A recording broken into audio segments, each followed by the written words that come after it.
जय भीम, जय भारत, जय संविधान, जय मंडल, जय जोहार। आज का ये विशेष सत्र जो है आप सब लोगों से 21 तारीख में जो स्थापना दिवस हम लोग इस बार ताल कटोरा स्टेडियम में मना रहे हैं, उसके लिए बात करने के लिए। तो अपनी बात को शुरू करने से पहले बहुजन समाज में जन्मे सभी संतों, गुरुओं, महापुरुषों को नमन करता हूं और नमन करता हूं उन नायिकाओं को, उन वीरांगनाओं को जिन्होंने समय समय पे उन महापुरुषों का साथ दिया या अपने स्तर पे महापुरुषों के आंदोलन को आगे बढ़ाने का काम किया। महापुरुषों का आंदोलन यानी कि इस देश में गैर बराबरी पे आधारित व्यवस्था को परिवर्तित कर समतामूलक समाज की स्थापना। समता, समानता, बंधुत्व, भाईचारा,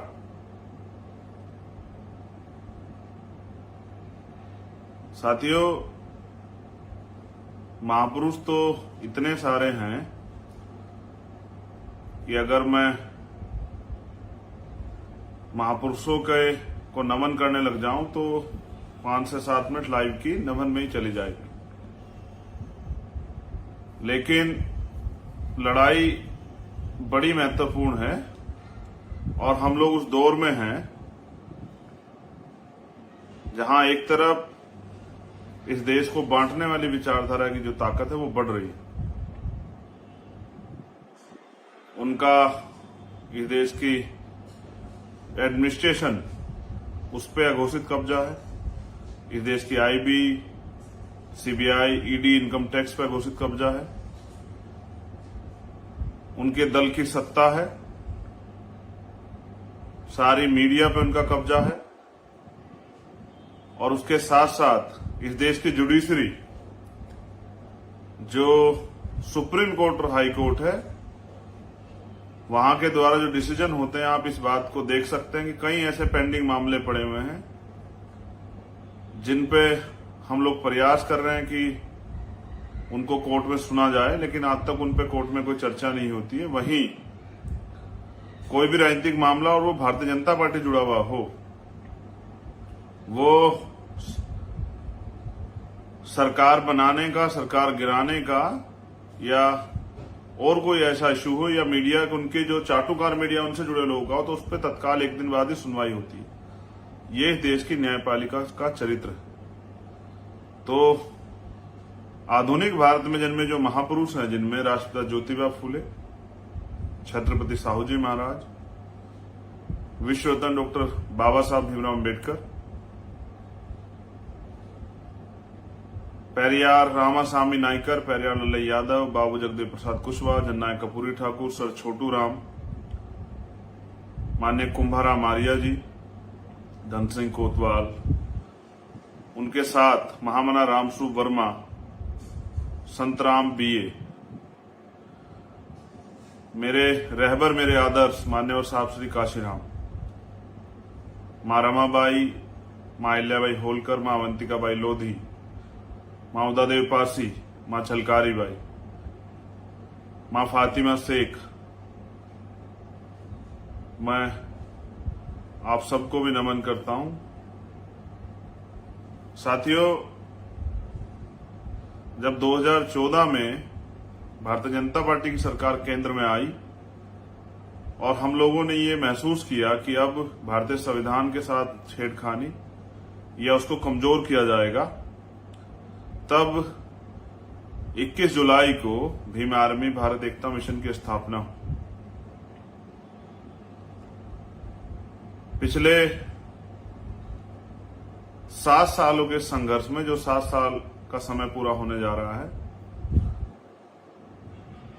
भीम आर्मी के कार्यकर्ताओं ने, भीम आर्मी के पदाधिकारियों ने बहुत ईमानदारी से काम किया। मैं जब उनके कार्य को देखता हूं तो पूरे देश में हजारों आंदोलन, हजारों से ज्यादा मुकदमे, कई बार जेल, और कोई ऐसा आंदोलन नहीं है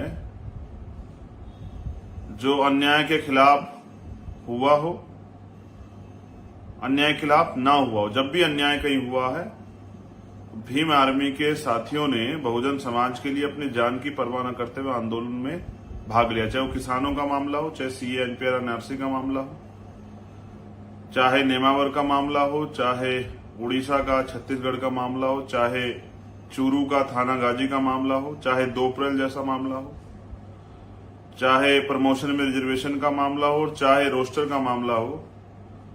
कोई ऐसा मामला नहीं है। अभी तो एक आंदोलन में मैं जो सीएचए का आंदोलन में सीएचए के भाई बहनों से भी कहूंगा, चिंता मत कीजिए, बहुत जल्द आपके आंदोलन को भी ये स्थापना दिवस के बाद धार दी जाएगी और आपकी लड़ाई भी, रीट के बच्चों का भी बार बार वहां संदेश आ रहा है, रीट के बच्चों की भी लड़ाई लड़ी जाएगी और भी जो अन्य इश्यूज हैं वहां पर, उन सबकी लड़ाई जो है लड़ी जाएगी। आप चिंता ना करें, मेरे संज्ञान में धीरे धीरे सभी मामले आ रहे हैं। तो मैंने देखा कि ना तेल की परवाह, ना धूप, आंधी, तूफान, सर्दी, किसी चीज की परवाह।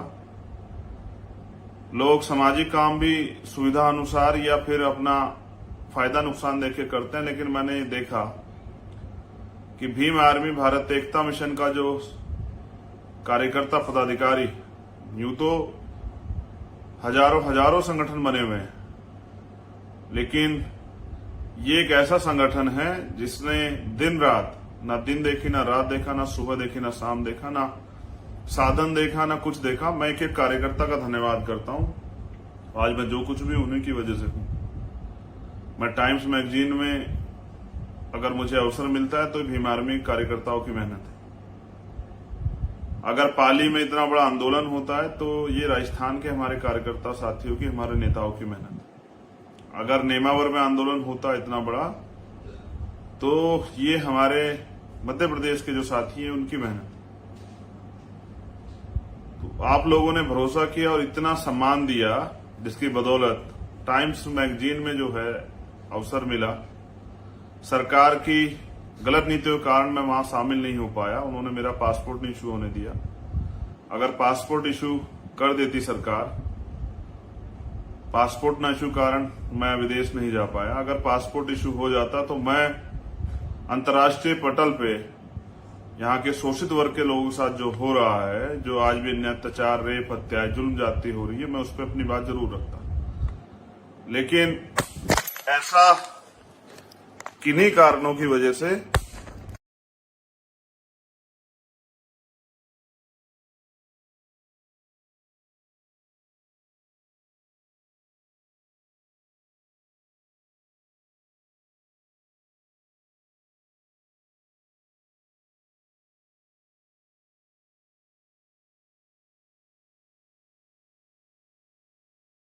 जैसा आप सब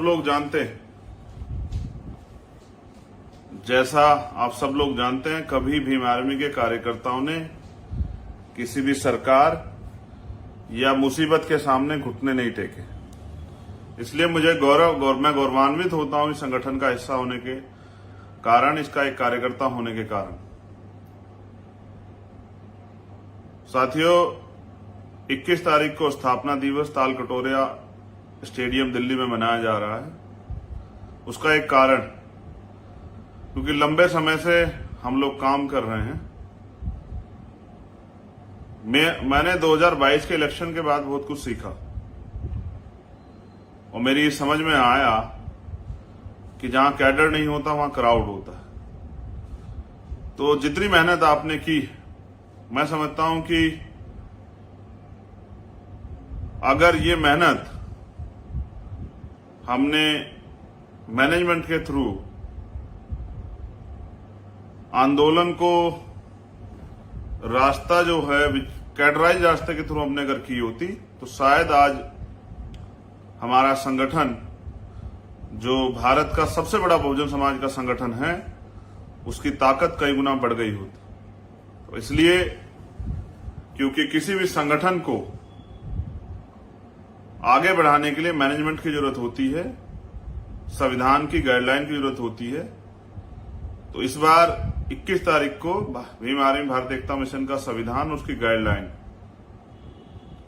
जिसमें किस तरह से काम करना है और किस तरह से अपने आंदोलन को समयबद्ध प्रोग्राम के को तय करके निश्चित समय के अंदर पूरा करना है, क्योंकि आपकी लगन जो है वो बहुत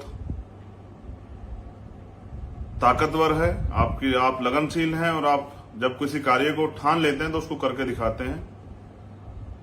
तो काफी चीजें जो है, जिस तरह से अभी आपने स्टेटमेंट एक पढ़ा होगा कि संघ ने भी जो है तैयारी की है भीम आर्मी भारत एकता मिशन को खत्म करने की, कमजोर करने की, और वो लगातार साजिशें भी कर रहे हैं। उनका जो ब्राह्मणवादी मीडिया है उसको भी आपने देखा किस तरह से वो भीम आर्मी को लगातार बदनाम करने का काम करता है। इन सब साजिशों का भी मुंह तोड़ जवाब देने के लिए, अपने संगठन को धार देने के लिए, भीम आर्मी का जो कार्य है उसको मजबूती देने के लिए यह स्थापना दिवस का प्रोग्राम जो है वो पूरे देश की टीम को, जो पदाधिकारी, उनको इकट्ठा करके, और जो साथी, जो समर्पित साथी जो आएंगे, उनके सामने जो है किस तरह से अब आंदोलन को चलाना है, ये सारी रूपरेखा रखी जाएगी। तो भीम आर्मी का संविधान जो है वो और गाइडलाइन वो लागू होंगी राष्ट्रीय अध्यक्ष से लेके अंतिम कार्यकर्ता तक। तो दूसरा, मैं आप सबसे अपील भी करूंगा कि पेन और कॉपी भी जरूर लेके आनी। हर कार्यकर्ता को, हर पदाधिकारी के पास पेन और कॉपी होनी चाहिए, कि उनके द्वारा उनको जब वहां उनको कोई गाइडलाइन दी जाए तो वो अपनी गाइडलाइन को नोट कर लें और उसी के अनुसार कार्य करें। तो जिस तरह से मैंने आपको बताया कि संघ के लोग जो हैं भीम आर्मी के खिलाफ, भीम आर्मी को कमजोर करने के लिए साजिश कर रहे हैं, जिस तरह से बामसेब को कमजोर करने के लिए बामसेब को तोड़ा गया उस समय के प्रधानमंत्री के द्वारा, अब इस तरह से भीम आर्मी को कमजोर करने के लिए भीम आर्मी के खिलाफ भी साजिशें जो है संघ के द्वारा की जा रही हैं। उन साजिशों से खबरदार होकर अपने आंदोलन को मजबूत करने के लिए अब 21 तारीख को स्थापना दिवस है, ताल कटोरा स्टेडियम दिल्ली। मैं आप सबसे अपील करूंगा कि आप लोग वहां जरूर पहुंचे। ये लड़ाई अब अंतिम दौर में है। एक तरफ वो अपने एजेंडे पे काम कर रहे हैं जिसमें इस देश को धार्मिक राष्ट्र बनाने की बात करते हैं, इस देश के संविधान खत्म करने की बात करते हैं। वहीं हम लोग इस देश के संविधान को मानने वाले जो लोग हैं, वो संविधान की रक्षा, जिसके लिए भीम आर्मी का निर्माण हुआ, और संविधान को किस तरह से लागू करा जाए, इन बातों पे भी एक बड़ी चर्चा जो है उस आंदोलन में होगी। पूरे 22 स्टेट, 23 स्टेट में जो हमारी टीम है, उनसे भी आपस में जान पहचान मिलने का और उनके काम के तरीके को देखने का अवसर आपको मिलेगा। तो इन्हीं मंगल कामनाओं के साथ कि आप सब लोग 21 तारीख को ताल कटोरा स्टेडियम सुबह 10 बजे इस तरह से चलें, क्योंकि एक साधन की भी दिक्कत ये आएगी कि अभी धार्मिक रूप से हिंदुओं के जो त्योहार है कावड़ का, उसका भी कार्यक्रम चल रहा है, शुरू हो चुका है। तो हमारे उत्तर प्रदेश के साथियों को आने में तब समस्या आएगी, तो मैं उनसे कहूंगा कि वो ट्रेन के माध्यम से आने का प्रयास करें। अब हर साल अधिवेशन होंगे, इस बार अधिवेशन दिल्ली में है और अगली बार हो सकता है किसी अन्य प्रदेश में हो। तो अब तक जो काम आपने किया है उसकी समीक्षा भी होगी और आगे कैसे काम करना है इसके लिए गाइडलाइन भी जारी की जाएगी। तो मैं आपसे अपील करूंगा कि आप सब लोग पहुंचे 21 तारीख को सुबह 10 बजे। और जो लड़ाई अब कठिन हो चली है, क्योंकि संघ और बीजेपी के लोग पूर्ण रूप से सत्ता में ताकतवर तरीके से हैं और वो भारतीय संविधान और यहां जो अधिकार शोषित वर्ग को मिले उनको खत्म करने का प्रयास कर रहे हैं। उसके खिलाफ इस लड़ाई को चरणबद्ध तरीके से और मजबूती से लड़नी है। इसलिए मैं आपसे अपील करूंगा कि आप सब लोग पेन कॉपी लेके और आंदोलन या स्थापना दिवस का जो प्रोग्राम है उसमें शामिल, उसके गवाह बनने के लिए जरूर पहुंचे। बहुत सारी जगह ऐसी जहां मैं खुद नहीं जा पाया हूं, उनके वहां के भी साथी आएंगे, उनसे मिलने का मौका मिलेगा। तो आप सभी के लिए मंगल कामनाएं। और मेरा ये संदेश भी आपको है कि आपको एहसास होगा कि इस बार भीम आर्मी कितनी ताकतवर तरीके से काम करेगी। आने वाले समय में इस देश में शोषित वर्ग के खिलाफ कोई भी सरकार, इस देश के SC, ST, OBC और माइनॉरिटी के खिलाफ कोई भी गलत नीति बनाने, गलत कानून बनाने से पहले यहाँ की सरकारें 1000 बार सोचेंगी। इस तरह की तैयारी भी इस बार हमारी राष्ट्रीय कोर कमेटी की टीम ने कर ली है। मुझे विश्वास है कि इस बार का राष्ट्रीय अधिवेशन भारत में बहुजन समाज को एक नई दिशा देगा और बहुजन समाज के आंदोलन को ताकतवर बनाएगा। मेरा यह भी विश्वास है कि जितनी ताकत से अब तक हमारे साथियों ने काम किया वो दुगनी ताकत से आने वाले समय में काम करेंगे, क्योंकि अब जो कार्य होगा वो अनुशासन में और वर्तमान की समय परिस्थितियों को ध्यान में रखे होगा। तो बहुत बहुत धन्यवाद। आप सभी के लिए मंगल कामनाएं। आप सभी साथी स्थापना दिवस के प्रोग्राम में जरूर पहुंचे, वहीं आपसे मुलाकात होगी। और जो अन्याय आपके आसपास हो रहा है उसको कैसे रोका जाए, उस पर भी काफी चर्चाएं जो हैं इस बार होंगी। बहुत बहुत धन्यवाद। जय भीम, जय भारत, जय संविधान, जय मंडल, जय जोहार। आप सभी कार्यकर्ताओं के लिए और बहुजन समाज के सभी साथियों के लिए बहुत बहुत मंगल कामना।